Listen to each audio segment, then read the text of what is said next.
El magnate cervecero fue el objetivo de una banda de secuestradores que planearon muy bien su delito. Parecía que el plan era perfecto, pero lo que ocurrió después fue como de película y cambió para siempre la historia de los rescates. Hoy te contaré el mediático caso del secuestro del señor Freddy Heineken.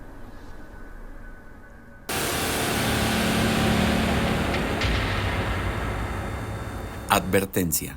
El contenido de este podcast fue realizado con información, bibliografías y datos de dominio público. No se usaron datos que afecten a las víctimas. Bienvenidos a Detective Misterio, el podcast donde les platicaré de crímenes reales, ufología, leyendas y hechos paranormales que han causado asombro, sorpresa y mucha expectativa, aportando datos reales con frescura sin igual. Deseo se diviertan y pasen un rato de entretenimiento. Gracias por escucharme, yo soy Adán López y espero disfruten de este capítulo. Hoy les traigo un caso sorprendente que, como ya escucharon en el intro, parece de película, sí, pero como lo he dicho muchas veces aquí en Detective Misterio y es parte del eslogan de este podcast, la realidad en muchas ocasiones fácilmente supera la ficción. Y pareciera que este es uno de esos casos. Ya ustedes van a ir escuchando por qué. Con el nombre de una gran cerveza, mi favorita si me preguntan, pero sin alcohol, Freddy Heineken vivió uno de los momentos más surrealistas de su vida cuando fue secuestrado. Pero antes de hablarles de este hecho, hablemos del personaje principal. El protagonista de esta historia es Alfred Freddy Heineken. Nació en Ámsterdam el 4 de noviembre de 1923. Era el heredero y presidente de la famosa compañía Heineken, una de las cerveceras más importantes del mundo. Bajo su liderazgo, la empresa creció de forma exponencial, convirtiéndose en un símbolo global hasta la fecha. Heineken no era solo un empresario poderoso, sino también una figura pública influyente en los Países Bajos. Su riqueza, visibilidad y rutina relativamente predecible lo convirtieron en un objetivo atractivo para esta banda de criminales. Freddy era alguien relativamente aburrido al ojo común, pues su vida era muy monótona y su rutina no sufría grandes cambios, por lo que esto hizo que sus captores lo vieran como un objetivo fácil. Pero bueno, les voy a hablar un poquito de esta banda de criminales antes de pasar al hecho y cómo sucedió el día que lo privaron de su libertad. En 1980, un grupo de jóvenes neerlandeses comenzó a planear lo que ellos consideraron el plan perfecto, el golpe perfecto. Entre ellos estaban Coran van Hout, Willem Holleder, Franz Meyer, Jan Boelaert y Martin Erkams. Todos estos eran conocidos por su audacia y por operar al margen de la ley. Aunque no eran figuras criminales de gran escala, bueno, pues ya habían hecho ahí algunos delitos que poco a poco quisieron ir escalando ellos en la magnitud de las cosas malas que andaban haciendo. Y claro, su motivación principal era el dinero, pero también el deseo de notoriedad en el mundo criminal, y más adelante ustedes comprenderán mejor por qué. Durante meses estudiaron a sus víctimas o a su víctima, analizaron horarios, rutas y hábitos de seguridad. Detectaron un punto vulnerable en la rutina de Mr. Heineken. El trayecto habitual de Freddy desde su casa hasta su oficina. Y bueno, estos delincuentes no tenían un plan improvisado. Los secuestradores rentaron un almacén en Ámsterdam y ahí construyeron 2 celdas insonorizadas. Diseñaron un sistema para ocultar a las víctimas y prepararon rutas de escape y comunicaciones. La clave del éxito del plan radicaba en la logística, en cómo lo iban a hacer y todo lo que tenían alrededor para que fuera perfecto como ellos pensaban que podía ser. No solo querían secuestrar a Heineken, sino mantenerlo oculto durante muchos días sin ser detectados. Además, decidieron secuestrar también a su chofer Ab Dodeder, lo que complicaba el operativo pero eliminaba testigos inmediatos. Y bueno, aquí, como ustedes ya escucharon, ellos por muchos meses planearon este golpe porque para ellos iba a ser el golpe perfecto. Pero se toparon en la logística con dos cosas que tenían que resolver lo antes posible. Una, ¿en dónde iban a mantener al señor Heineken secuestrado? ¿En dónde lo iban a tener privado de su libertad?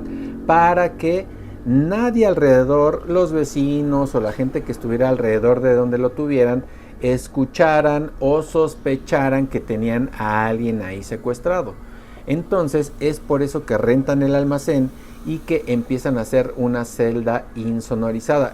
Un cuarto, más que una celda, un cuarto en donde no saliera el ruido de ese cuarto por si gritaba el señor Heineken, no lo llegaran a escuchar.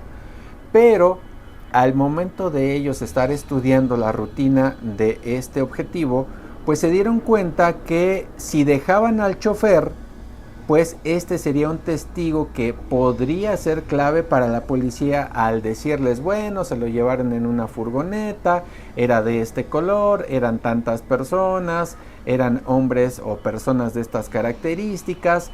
Entonces, en esa planeación, lo que decidieron es que también iban a secuestrar al chofer y de esa forma no iban a dejar testigos para que así no hubiese un pie, no hubiese un inicio de dónde empezar a investigar. Fue por eso que en la planeación se llevaron a los dos, al señor Heineken y a su chofer. En su momento, este fue uno de los grandes sucesos en el mundo. Y eso que en esa época no había la comunicación inmediata o el internet como hoy día lo tenemos. El día llegó. Fue el 9 de noviembre de 1983 en Ámsterdam. El señor Heineken salía de su oficina acompañado de su chofer cuando fue interceptado por los secuestradores. En cuestión de segundos lo sometieron con armas para después introducirlo en una furgoneta. La ejecución fue rápida, precisa y sin errores visibles. Eso es lo que ellos creían. Y cabe destacar que, bueno, a estas alturas de la historia, el señor Heineken era uno de los 10 hombres más ricos de Europa. Y eso fue lo que llamó la atención de los secuestradores. Así que, bueno, eso ya era algo que claramente les llamaba mucho la atención a esta banda de delincuentes. Al ser secuestrados, el 9 de noviembre de 1983, el magnate cervecero Heineken tenía 60 años y su chofer Ab Dodeder tenía 57 años. Las víctimas fueron llevadas al almacén previamente preparado. Allí el señor Heineken y su chofer fueron encerrados en celdas pequeñas, sin contacto con el exterior. Y bueno, fueron encerrados en estas celdas que más que celdas eran cuartos individuales en donde no tenían pared, no tenían ventanas las paredes, la puerta era muy gruesa, las paredes eran muy gruesas para que los sonidos no pudieran salir de esas celdas. Aunque claramente el señor Heineken y su chofer, la realidad es que no hicieron un alboroto, no se pusieron a gritar ni nada de esas cosas. Fíjense, los espacios en estos cuartos eran reducidos, la luz artificial era constante todo el tiempo, el ruido controlado fue la clave para poder evitar ser detectados. Y bueno, la alimentación fue limitada para el señor Heineken y su chofer. Aquí la alimentación, más adelante ustedes escucharán, fue clave para que después la policía pudiera empezar a investigar. Pero ahorita conforme avance la historia les voy a contar más al respecto. No les quiero adelantar ese dato. Heineken, acostumbrado a una vida de lujo, enfrentó un contraste brutal. A pesar de ello, mantuvo la calma en la medida de lo posible.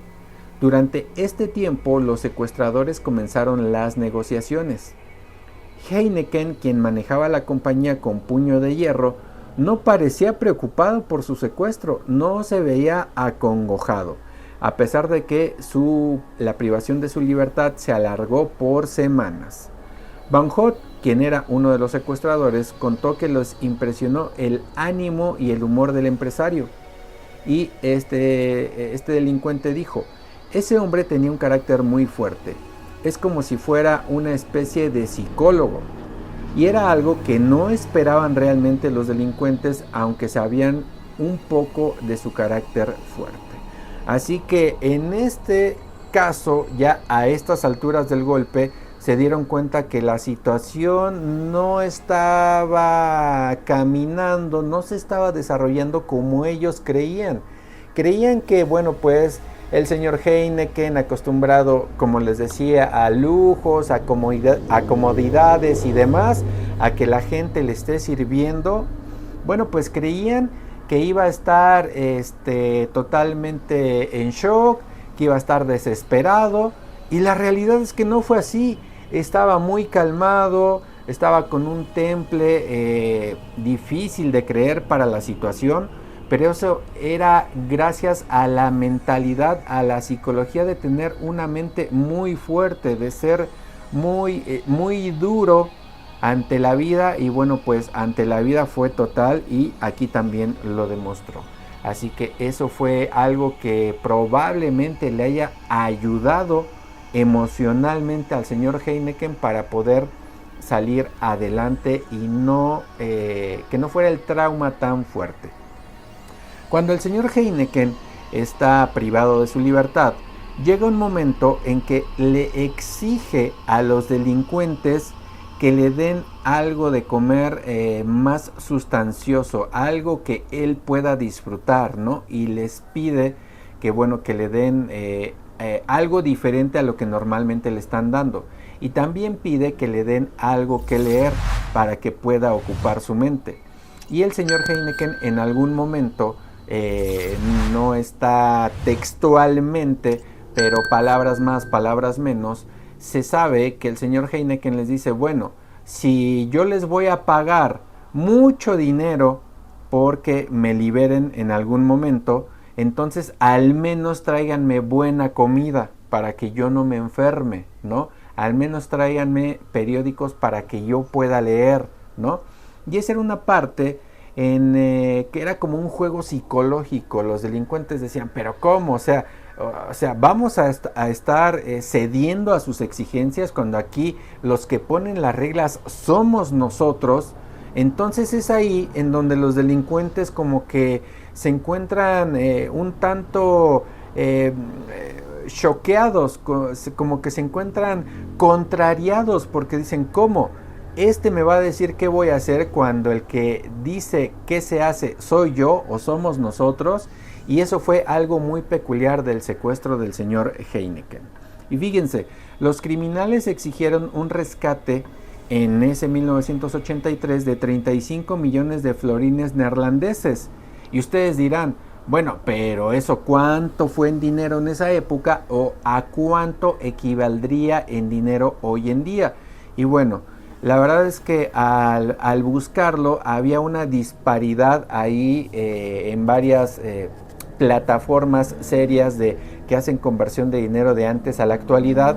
Y bueno, la realidad es que esos 35 millones de florines neerlandeses hoy en día equivaldrían a un aproximado de entre 27 millones de dólares y 32 millones. Así que bueno, ahí hoy día si hubieran pedido ese dinero sería más o menos como en promedio unos 28 millones de dólares, que es una gran cantidad de dinero.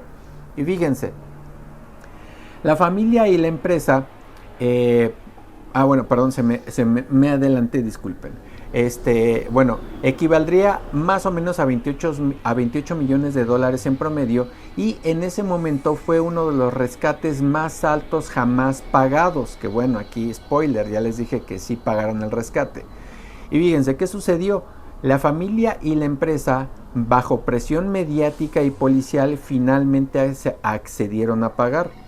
Pero bueno, aquí entra algo que se rumora, que es una anécdota, que se dice que varios de los accionistas, que bueno, sí era empresa de la familia, pero también había acciones de algunas otras personas y acciones que eran también de otros familiares, decían que no querían pagar el rescate. Increíblemente, eso es lo que varios accionistas de la cervecera es lo que le solicitaban a la policía, de no pagar el rescate.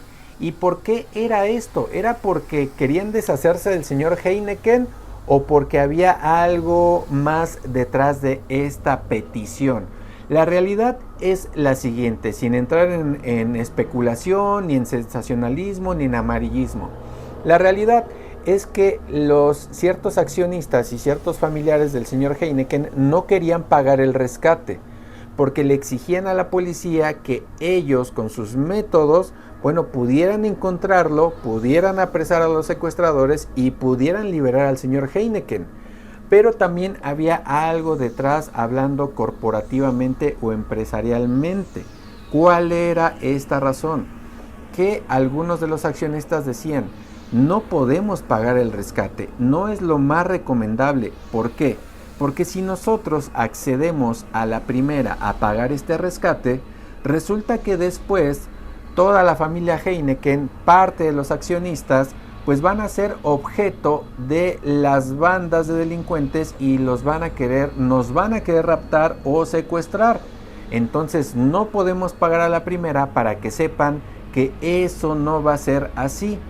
Entonces la policía y parte de la familia dijo: no, es que eso no puede suceder, porque si nosotros les decimos que no, puede caber la posibilidad, una alta posibilidad, les decía la policía, de que le quiten la vida al señor Heineken. Entonces, al final, acceden a pagar el rescate, pero exigen a la policía que sí, pero que investiguen bien y que tengan la atención adecuada para que se pudiera apresar a esta banda de delincuentes. Y fíjense, los secuestradores habían puesto gran atención al detalle de su plan de comunicación para el rescate y en el intercambio de mensajes codificados, así como poner algunos señuelos a la policía para que ésta le costara mucho trabajo identificar a la banda de secuestradores. Así que también la policía pedía pruebas de que si realmente tenían al señor Heineken, porque en ese caso que ya se sabía que lo habían secuestrado, cualquier otra banda podía decir: yo lo tengo, ¿no? Entonces, ¿qué sucedió? Pues resulta que la policía pide una prueba y estos delincuentes envían un sobre amarillo a un lugar en específico con el reloj del señor Heineken, para que se dieran cuenta que realmente tenían a él y a su chofer. Y bueno, resulta que él y unos documentos, una carta, el reloj del señor Heineken, los documentos de su chofer, algunos documentos de Doderer y una nota, hicieron llegar a la policía para que pidieran el rescate. Con esto la policía se dio cuenta que sí, que realmente tenían al señor Heineken. Y bueno, a la policía le ordenaron indicar que el rescate estaba listo mediante un anuncio en el periódico. Es decir, los secuestradores envían en un sobre documentos del chofer y el reloj del señor Heineken y una nota escrita por los secuestradores para ver qué es lo que estaban pidiendo y la cantidad. Mandan este sobre, pero en ese mensaje le dicen a la policía: cuando tengan listo el rescate nos avisan. Pero ¿cómo le iban a avisar a los secuestradores para que no tuvieran contacto con ellos? Entonces estos delincuentes son astutos, inteligentes no, astutos, porque yo lo he dicho siempre: la inteligencia, cuando la utilizas solamente en tu beneficio, es que eres astuto. Así que muy inteligentes no eran, pero sí eran astutos esta banda que secuestró al señor Heineken. Y le dicen a la policía, bueno, cuando ya esté listo, vas a poner un anuncio clasificado en el periódico que diga: la pradera está verde para la liebre.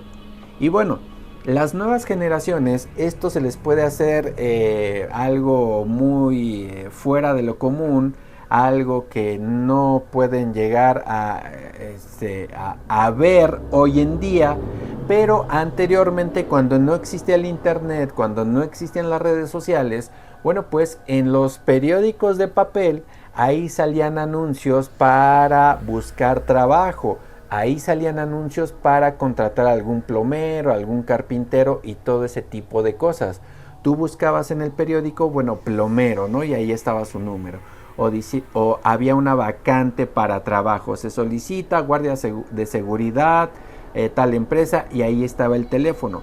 Entonces, lo que los secuestradores querían es que publicaran un anuncio en el periódico con esta frase.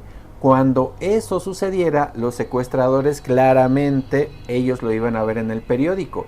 Y ese periódico, que tenía miles y miles de ejemplares ahí en todo Ámsterdam, en todo Países Bajos, pues para saber en qué momento le iba a llegar a los secuestradores era prácticamente imposible, ¿verdad? O en qué momento ellos lo iban a leer. Y bueno, la entrega del rescate fue menos que frustrante, fue muy complicado para la policía, pues mediante algunos pasos agotadores, los secuestradores le pidieron a la policía que fueran de un punto a otro, y de ir de un punto a otro, iban a un punto, ahí tenían una clave, tenían indicaciones que los llevaba al segundo punto, ahí había otras indicaciones que los llevaba al tercer punto, ahí había otras indicaciones que los llevaban al cuarto punto, y así sucesivamente hasta que llegaran al punto en donde la policía podía dejar el dinero. Y fíjense, en el penúltimo paso encontraron un vehículo con un walkie-talkie, los walkie-talkie que utiliza la policía, ¿no? Los radios de onda corta. Y ahí ya la policía o los que llevaban el rescate debían usarlo para recibir instrucciones finales. Y fue así como los que llevaban el rescate fueron dirigidos hasta un puente en una autopista, donde el rescate debía dejarse en un desagüe. Y bueno, ya ahí después los secuestradores fueron a tomar el dinero. Y tras 21 días de cautiverio, Heineken y su chofer fueron liberados.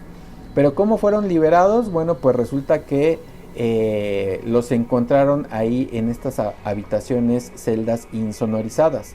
La policía logró encontrarlos en el almacén gracias a una combinación de investigación y pistas acumuladas. Cuando fueron rescatados estaban debilitados, pero con vida. El lugar evidenciaba una planificación sofisticada y se confirmó que habían estado allí todo el tiempo. Y bueno, claramente la noticia causó un impacto mundial. Se dice que los encontraron al rastrear dentro de una zona sospechosa a dos individuos que habían solicitado comida china de manera rara, pues pidieron que esta comida se entregara en un kilómetro específico en la carretera y dieron muchas instrucciones al repartidor para poder llegar al punto en donde iba a dejar la comida. Y bueno, esta comida solamente la pidieron, la comida china, para 2 personas, y era un paquete muy específico en el menú. De esta forma es como la policía empieza a investigar, porque dicen, bueno, esto no es nada común, y a la par, al momento también es que se dio el secuestro del señor Heineken. Así que todas las pistas posibles las estaban investigando, y fue así como dieron con el señor Heineken y su chofer. Y bueno, los criminales exigieron un rescate de unos 28 millones de dólares, que eso valdrían en la actualidad, y en ese momento fue uno de los rescates más altos jamás pagados.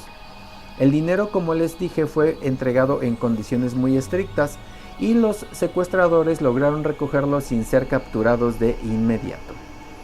Aunque el rescate fue pagado y las víctimas liberadas, los secuestradores no escaparon completamente. Algunos de ellos huyeron al extranjero, lo que provocó una persecución internacional. Eventualmente fueron identificados y arrestados en distintos países y finalmente fueron extraditados a Países Bajos.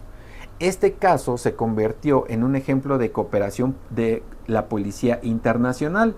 Los responsables fueron juzgados y condenados a largas penas de prisión. Bueno, largas penas de prisión, la verdad es que no tanto, y ahorita les voy a contar más al respecto. Sin embargo, el caso no terminó ahí.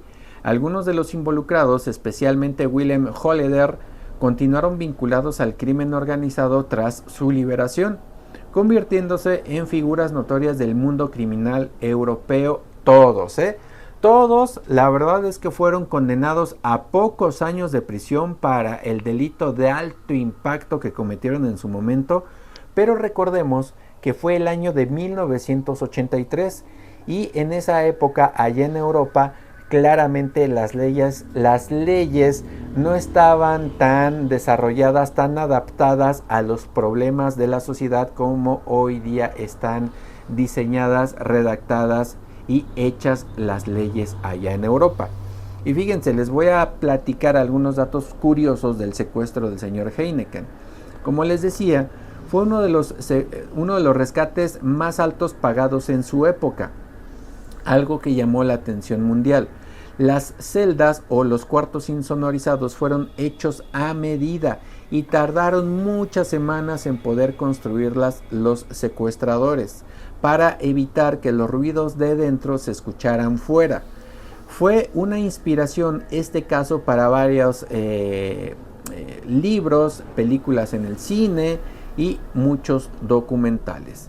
La planeación de los secuestradores duró meses porque ellos no querían dejar ningún cabo suelto para que pudieran escapar y nunca ser atrapados.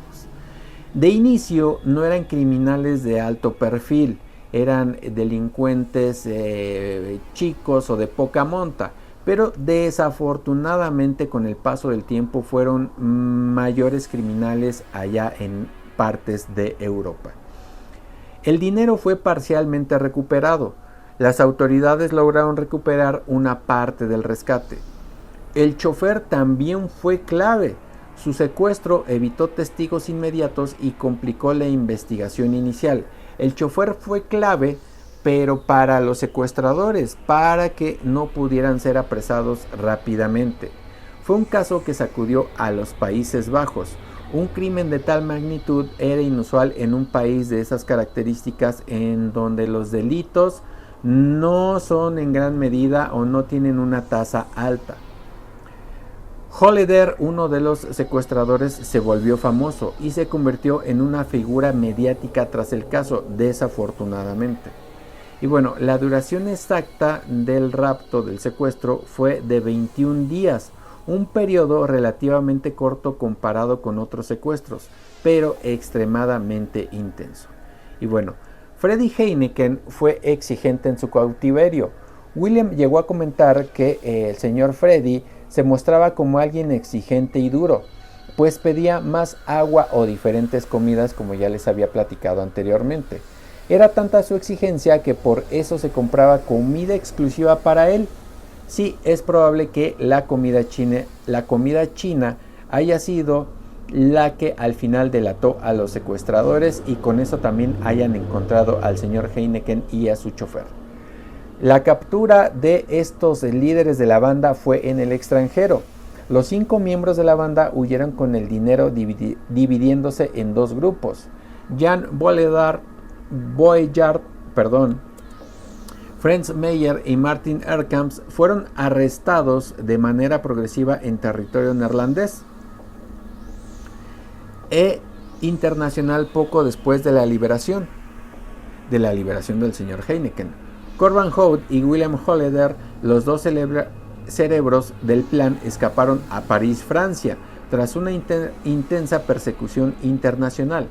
La policía francesa los localizó y los arrestó a principios de 1984. Debido a las complicaciones con los tratados de extradición de la época, pasaron un tiempo bajo arresto domiciliario en hoteles franceses antes de ser devueltos formalmente a los Países Bajos, donde fueron condenados a prisión. Y eso es lo que les decía, las leyes en ese momento no estaban redactadas para poder ser eficaces a lo que la sociedad estaba viviendo en ese momento, porque realmente no fueron condenas largas. Fíjense, las condenas de los secuestradores principalmente fueron las siguientes. William Holeder, inicialmente condenado a 11 años de prisión por planear el secuestro, la verdad es que pasó menos de 5. Posteriormente, en 2019 fue sentenciado a cadena perpetua, pero esto tras ser declarado culpable de ordenar 5 asesinatos y otros delitos dentro del crimen organizado.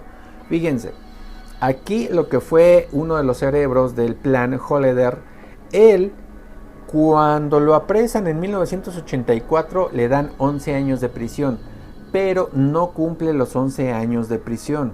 Así que después sale, cumple ahí aproximadamente 5, sale de la cárcel y sigue siendo un gran delincuente.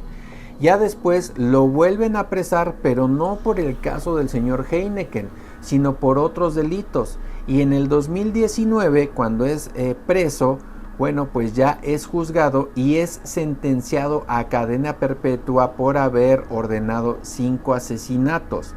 Pero aquí lo vemos, el tiempo que pasó de entre 1984 y 2019, bueno, pues ahí vemos que claramente cómo se juzgó, la condena que se le dio es totalmente diferente, porque ya se castigaba con más años de cárcel estos delitos de alto impacto como el secuestro y el homicidio. Fíjense, Cor Van Hout fue condenado a 11 años de prisión también por ser uno de los principales autores intelectuales del secuestro. Tras cumplir su condena se convirtió una figura del crimen organizado también y fue asesinado en 2003 por órdenes de su ex compañero William Holeder. Así que bueno, pues el karma le llegó y fue víctima de uno de sus propios compañeros en ese secuestro del señor Heineken. Franz Mayer recibió una condena de 11 años de prisión. Logró evadir a las autoridades durante años viviendo en Paraguay hasta que fue extraditado a los Países Bajos en 2003 para completar su pena. Jan Boyard fue sentenciado a 11 años de cárcel por su participación directa en rapto y proveer el lugar del cautiverio. Martin Erkamps fue el miembro más joven de la banda, recibiendo una condena de 8 años de prisión. Y bueno, tras su traumático rescate en 1983, el magnate Alfred Freddy Heineken vivió una vida mucho más reservada. Transformó a Heineken en una marca global. Se retiró de la junta ejecutiva en 1989 y falleció tranquilamente en el año 2002. Pero ¿qué pasó con su vida después del secuestro? Bueno, pues tuvo un retiro gradual, redujo considerablemente sus apariciones públicas, evitando dar casi cualquier tipo de entrevista. Fue una transición generacional. En 1988 preparó a su hija Charlene de Carvalho Heineken para asumir responsabilidades dentro de la empresa. Y su legado empresarial tras dejar la presidencia de la Junta en 1989 logró que Heineken pasara de ser una empresa local neerlandesa a consolidarse como un imperio reconocido internacionalmente. Falleció el 3 de enero del 2002 dejando un inmenso legado y una de las fortunas más importantes de los Países Bajos. Así que bueno, este gran empresario que aún después de su secuestro tuvo la fortaleza mental, psicológica de poder seguir adelante, de poder seguir manejando la empresa y de ser muy inteligente para saber que tenía que dejar todo preparado, preparar a su familia, en este caso a su hija, para que se hiciera cargo de la empresa, claro, cuando él ya no estuviera. Y fíjense, ¿qué cambios hubo después del secuestro? Esto es muy interesante. El secuestro de Freddy Heineken en 1983 tuvo un impacto mucho mayor que el rescate de $28 millones en la actualidad. Marcó un antes y un después en la forma en que los grandes empresarios y las fuerzas policiales europeas abordaban el riesgo de secuestro. Estos fueron algunos de los cambios más importantes. 1. Mayor seguridad para empresarios de alto perfil. Antes de 1983, muchos empresarios europeos se desplazaban con relativa libertad y sin grandes medidas de protección. Después del caso de Heineken, se popularizó el uso de escoltas privados, se implementaron vehículos blindados para ejecutivos y se comenzaron a variar las rutas y horarios para hacer rutas predecibles de los empresarios, de los dueños de estas grandes empresas. Se instalaron sistemas avanzados de vigilancia en oficinas y domicilios. Y muchas empresas empezaron a considerar la seguridad ejecutiva como una inversión esencial y no como un lujo. Y bueno, esto la verdad es que las empresas, los ejecutivos de alto perfil, en algún momento pensaron, analizaron la información financiera y lo que estaba pasando ya con este secuestro y dijeron, bueno, nosotros en algún momento preferimos invertir $1 millón, como si hoy día gastaran $1 millón, lo que equivaldría a $1 millón en ese 1983, 1984, inicio de los años 80 en Europa, y decían, preferimos pagar $1 millón en seguridad, contratando a estas empresas, a estos escoltas, modificando nuestros autos, a que más adelante nos puedan secuestrar, podamos ser objeto de estas bandas de delincuentes y nos pidan un rescate de 20, 30, 40 millones de dólares.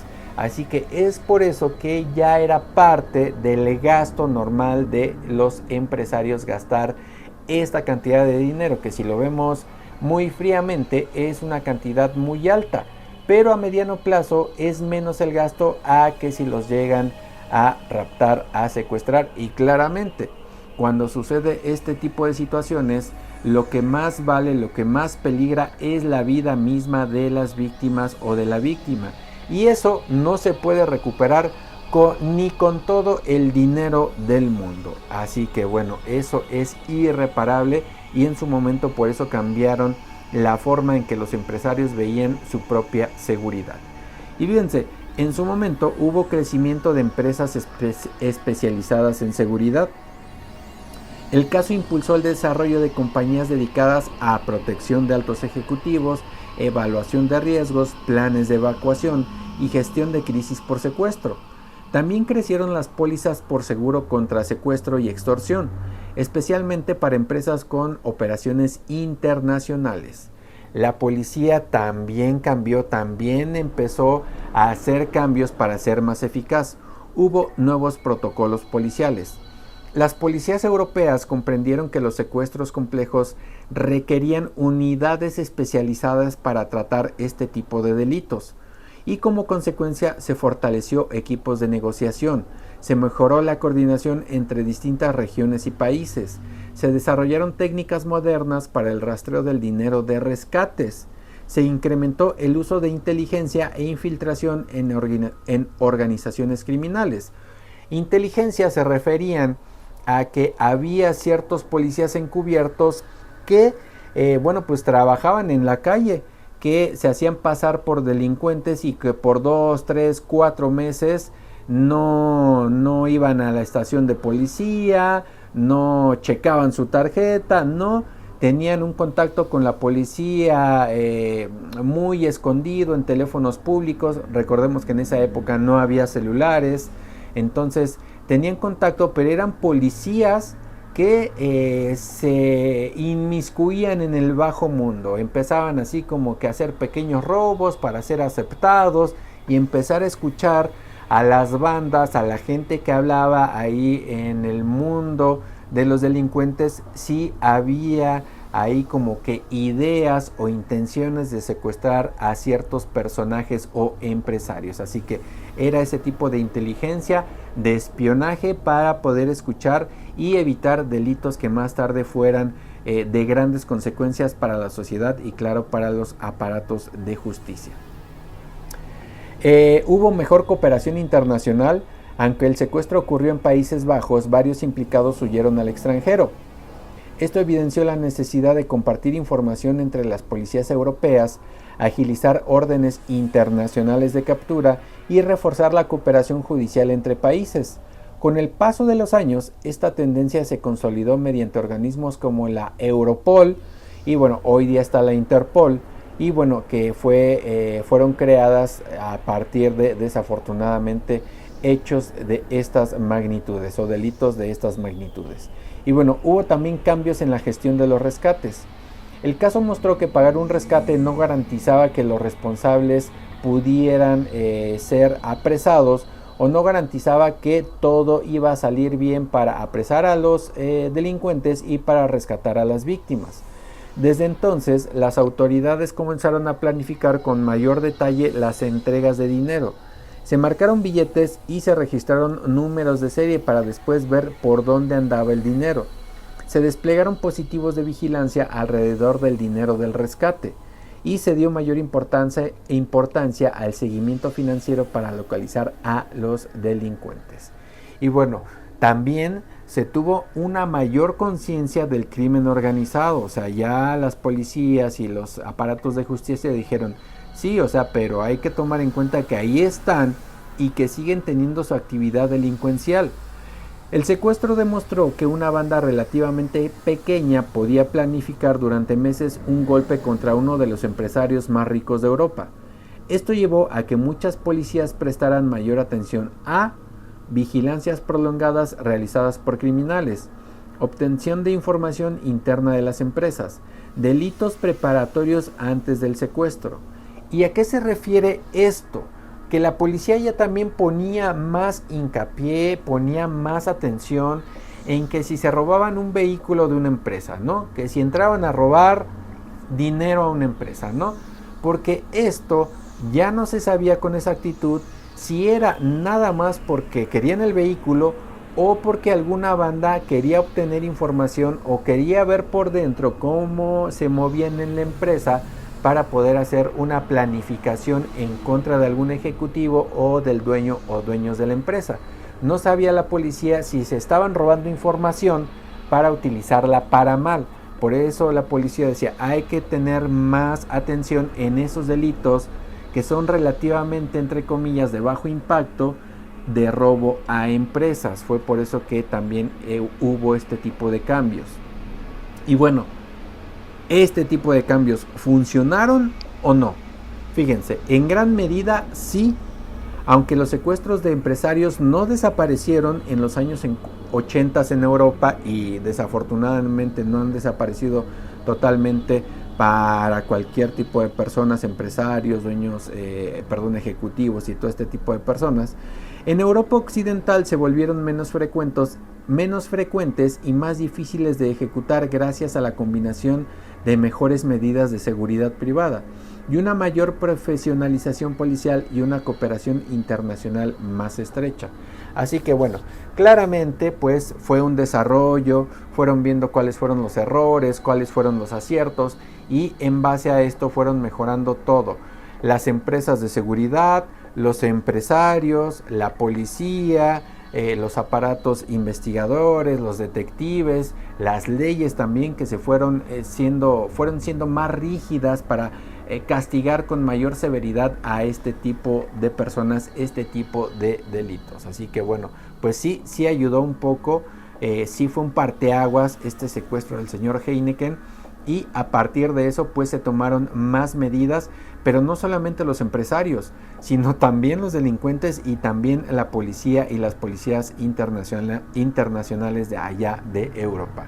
Y fíjense, como conclusión, los grandes raptos y secuestros son igual de horribles que los menos mediáticos. Y aunque haya dinero para el rescate de las víctimas, eso no quita para nada el trauma psicológico para las familias y los raptados.